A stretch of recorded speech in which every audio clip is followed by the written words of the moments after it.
Netaji Subhash Chandra बसुनि field बिसि सारा नैतिसार आसिमा सारजोगे संसाजाखनाय जुदा जुदा नायथितक पान्दा नेताजी सुभाष विद्यानिकेतन रोंनगो सांग्रांसालो कक्तम पान्दा खालामनायनि बिसिंथि सावरायखोना रोखा रोंनकनि रोंफोरोंनाय बखरक बर्नाली मजुमदार तै रोंफोरोंनाय सुब्रत चक्रवर्ती फाइनाय जानुवारि 23 सालमारिव हास्य मंत्री बखरक डॉक्टर मानिक साहानि याग्रमै 8 सालनि पान्दानो चेगि रोजानाय हिनै सागा नेताजी सुभाष विद्यानिकेतনের ভারপ্রাপ্ত শিক্ষিকা শ্রীমতী বর্ণালী মজুমদার বলছি।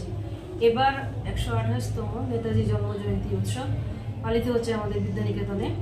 যথেষ্ট উৎসাহ এবং উদ্দীপনার সঙ্গে এই উৎসবের আয়োজন করা হচ্ছে এবং প্রচণ্ড প্রস্তুতির মধ্যে দিয়ে ছাত্ররা অগ্রসর হচ্ছে। ছাত্র ছাত্রী উভয়ের মধ্যে সাংঘাতিক উৎসাহ উদ্দীপনা লক্ষ্য করা যাচ্ছে। এবার বিভিন্ন থিম বাচ্চারা রেডি করছে, ছেলেমেয়েরা সেই সমস্ত থিমগুলি সামনে ওদের মানে প্রকাশিত হবে আমাদের মিছিলটার মধ্যে দিয়ে। সেই থিমের মধ্যে আমাদের যেমন প্রাইমারি ক্লাসগুলি আছে, 3টা ক্লাস বিশেষ করে 3, 4, 5 ছেলে এবং মেয়ে মিলে 6টা গ্রুপে বেরোচ্ছে প্রাইমারি। আর উপরের দিকে 6, 7, 8, 9 আর এদিকে হচ্ছে 11 এরা বেরোচ্ছে বিভিন্ন প্রজেক্ট রেডি করে। আর অন্যদিকে ক্লাস 10 সংঘবাহিনী এবং ক্লাস 12 ভলেন্টিয়ার জন্য নির্বাচিত হয়েছে। তো এই সমস্ত প্রিপারেশনকে সামনে রেখে তারা অগ্রসর হচ্ছে। আর আরেকটা দিক হচ্ছে আমাদের যারা এক্স স্টুডেন্ট আছে বা অন্যান্য সংস্থারা তারা টেবলো নিয়ে বের হবে। সেই জন্য টেবলোতে নাম জমা দেওয়া শুরু হয়েছে 16 তারিখ থেকে এবং এগুলি লিপিবদ্ধ করে রাখা হচ্ছে। তার প্রস্তুতি চলছে কিভাবে কি করবে। আর এর মধ্যে উৎসাহ উদ্দীপনা শুধু স্কুলকে ঘিরে ছাত্রছাত্রীদের মধ্যে যে আছে তা নয়, আমাদের বেরিয়ে যাওয়া স্টুডেন্টরা বিশেষ করে প্রচণ্ড উৎসাহী হয়ে এখানে ভিড় জমাচ্ছে বা কাজে অংশগ্রহণ করতে চাইছে। তারা যে স্কুল থেকে বেরিয়ে গেছে এটা যেন তাদের মধ্যে বোঝাই যাচ্ছে না, যে তারা স্কুলে আমাকে রিকোয়েস্ট করছে দিদি আমাদের একটা কাজে ইনভলভ করুন, আমাদের কাজ দিন, আমরা কিছু করতে চাই এই দিন। এটাই আমাদের সফলতা বলতে পারেন, আমাদের বিশেষ উৎসাহের দিক এই জায়গাটা। তো আপনাদের সবাইকে অজস্র ধন্যবাদ জানাচ্ছি। সবাই সমবেতভাবে আমাদের অনুষ্ঠানকে সাফল্যমণ্ডিত করে তুলুন। ধন্যবাদ। জয় হিন্দ। 28তম নেতাজি সুভাষ চন্দ্র বসুর জন্মজয়ন্তী উপলক্ষে নেতাজি স্কুল তার প্রতি বছরের যে একটা ঐতিহ্যশালী কার্যক্রম নিয়ে থাকে, এই বছরও সেরকম কার্যক্রম গ্রহণ করা হয়েছে এবং সেই কার্যক্রম 23শে জানুয়ারি সকাল 8:30টায় তার উদ্বোধন করবেন এই অনুষ্ঠানের ত্রিপুরা রাজ্যের জনপ্রিয় মুখ্যমন্ত্রী প্রফেসর ডক্টর মানিক সাহা মহোদয়। এবং সেখানে আগরতলা পৌর নিগমের মাননীয় মেয়র সাহেব তিনিও আমন্ত্রিত অতিথি হিসেবে থাকবেন এবং অন্যান্য বিশিষ্ট অতিথিবর্গ থাকবেন। 8:30টায় উদ্বোধনী পর্ব চলবে।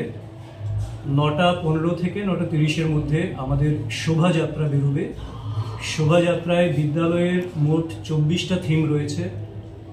ভারতীয় তথা বাঙালি কৃষ্টি সংস্কৃতি ঐতিহ্য এই সমস্ত কিছুর মেলবন্ধন এখানে প্রস্ফুটিত হবে, শোভাযাত্রায় প্রদর্শিত হবে। তার বাইরে এখন পর্যন্ত 6টা আরও টিম রয়েছে বাইরের থেকে যারা পার্টিসিপেট করছেন স্কুলের ছাত্রছাত্রীদের বাইরে, এবং আরও টিম আসার সম্ভাবনা রয়েছে। এখন পর্যন্ত কনফার্ম 30টা থিম এবারের শোভাযাত্রায় অংশগ্রহণ করছে।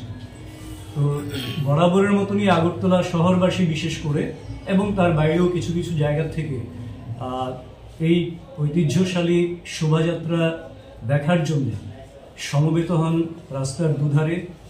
এবং এবারও আমরা আশা করি যে তারা সমবেত হবেন এবং আমাদের ছেলেমেয়েরা যারা এই শোভাযাত্রায় বেরোচ্ছেন নেতাজি সুভাষের মতন বীর সৈনিককে স্মরণ করে যে শোভাযাত্রায় অংশগ্রহণ করবেন, আমাদের ধারণা এবারও মানুষ সমবেতভাবে সেখানে সামিল হয়ে তাদেরকে উৎসাহবর্ধন করবেন, সহযোগিতা করবেন এবং সেই সঙ্গে স্মরণ করবেন নেতাজি সুভাষচন্দ্র বসুকে, যার অবদান ভারতের স্বাধীনতা সংগ্রামে একেবারে অনবদ্য একটা ইতিহাস হয়ে আছে, উজ্জ্বল ভাস্বর হয়ে আছেন তিনি স্বাধীনতা সংগ্রামী হিসেবে।